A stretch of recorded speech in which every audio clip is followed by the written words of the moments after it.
चुके हो, लास्ट बात बोलूंगा मेरी, मैं फिर अपनी बात खत्म करूंगा।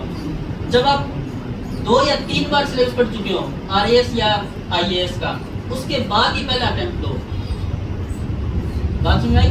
ऐसे नहीं हो कि तुम लोगों ने एक बार भी पढ़ा नहीं है और आपके भाई जी ने कह दिया, बड़े भाई ने, किसी ने, या आपकी मौसी जी की लड़की थी वो आईएएस बन गई थी या वो कोई आरएएस बन गई थी, तो उसने आपको कह दिया है ना, और आपने मतलब क्या जोश जोश में फॉर्म भरा और जाके पेपर टिकाया है, पढ़ाई कोई करी नहीं।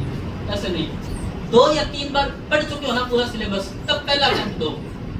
और मैं तो ये कहूंगा कि पहला अटेम्प्ट यानी कि पहली बार आईएएस या आरएएस का पेपर देने से पहले 2-3 बार पूरा सिलेबस पढ़ के और कम से कम 20-25 टेस्ट दे के आओ।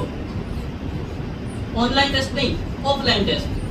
अब चाहे वो ऑफलाइन टेस्ट बालोतरा में होते हो, चाहे वो ऑफलाइन टेस्ट जोधपुर में होते हो, चाहे ऑफलाइन टेस्ट देने के लिए आपको जयपुर जाना पड़े। मेरी बात सुनाई?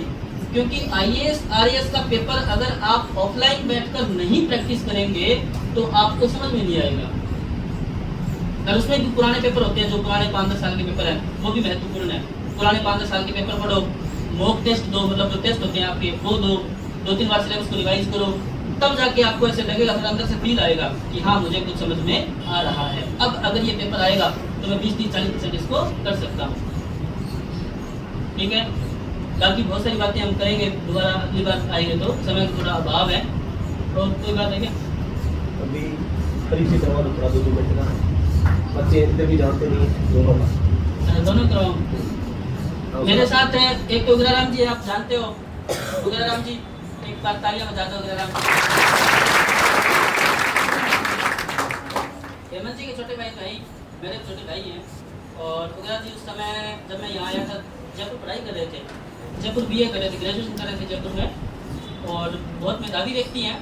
मेधावी माने इंटेलिजेंट। और मैं ये कहता हूँ कि अभी इनका चयन हो गया 3rd ग्रेड में, बधाई के पत्र हैं, सरकारी सेवा में चयन हुआ है। पर एक होता है ना किसी व्यक्ति की प्रतिभा के साथ न्याय होना, वो नहीं हुआ है। ये आदमी आरएस के लायक है, और अगर थोड़ी मेहनत करो तो यूपीएससी भी क्रैक कर सकता है। और 12वीं के जो लाल निकल रहे हैं ना 12वीं से, इस बार यूपीएससी में खूब सिलेक्शन हुआ है आईएएस में, तो ये उनमें से एक आदमी बन सकता है। आज मैं कह रहा हूँ सब लोगों के सामने, वीडियो में रिकॉर्ड हो जाए, ये उनमें से एक हो सकता है कि जो अगली बार आईएएस में सिलेक्ट हो या अगली बार आरएस में सिलेक्ट हो। पर अब सरकारी सेवा में हुआ है चयन, तो नौकरी करनी पड़ेगी, तो थोड़ी सी मेहनत करेंगे। इनको बोला आदमी, थोड़ा टाइम लगाए, 2 मिनट लगाए इन पे, थोड़ी सी मेहनत करेंगे तो निकल जाएंगे इस बार। एक बार जोरदार ताली और भविष्य के लिए बहुत जल्दी आने वाले हैं, है ना। उसमें आता है ना कि क्या कहते हैं, लोडिंग होता है क्या, तो ये लोडिंग हो जाएंगे सर।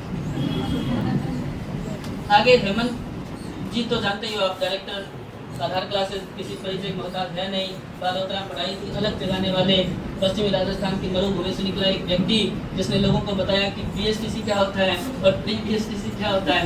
शिक्षक भर्ती में सैकड़ों नाम इन्होंने दिए, फोटो देख रहे हो ना आप सारी, तो सब हमने पढ़ाए हुए हैं, साथ में थे उस वक्त। एक दिन में से फेक नहीं है, किसी दूसरे की कोचिंग से लेकर फोटो लगा, एक भी नहीं है ऐसा, सब के सब यहाँ पढ़े हुए हैं। गमंडाराम जी आगे थोड़ा सा। श्री हेमंत चौधरी जी के बाद में उनके मतलब दूसरे नंबर पर उनके छोटे भाई है गमंडाराम जी। जिस वक्त मैं यहाँ पढ़ाता था 2017, 18, 19 में, उस वक्त गमंडाराम जी मैनेजमेंट संभालते थे कोचिंग में। वर्तमान में भारतीय रेलवे में है, इंडियन रेलवे सेवा चयन हुआ इनका, और रेलवे में तो आप समझ सकते हो कि पूरा हिंदुस्तान जो है ना वो इनके कब्जे में है, पूरा भारत कब्जे में है इनके। रेलवे तो पूरा इंडिया में है ना, तो जोरदार तालियां गमंडाराम। शानदार व्यक्ति हेमंत जी है ना, उसको आप मतलब 100 से मल्टीप्लाई कर, 100 से गुणा कर दो। इतने शांत, सहज, सरल, सीधे बिल्कुल जलेबी करें, मतलब एकदम बहुत ही शानदार व्यक्ति है। 2 मिनट आप बात करोगे इनसे तो आप पता चल जाए कितने सीधे व्यक्ति हैं। तो गमंडाराम जी आप जानते ही हो। ये है सिद्धार्थ सहारन, भाई यहाँ छोटा, ये मानगढ़ से है मेरे साथ। सिद्धार्थ सहारन, एज इनकी लगभग 24-25 साल है। ज्यादा लग रहा है क्या?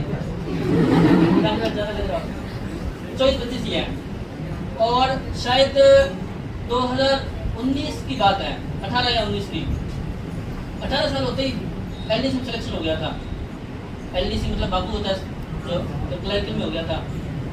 4-5 साल नौकरी करी थी।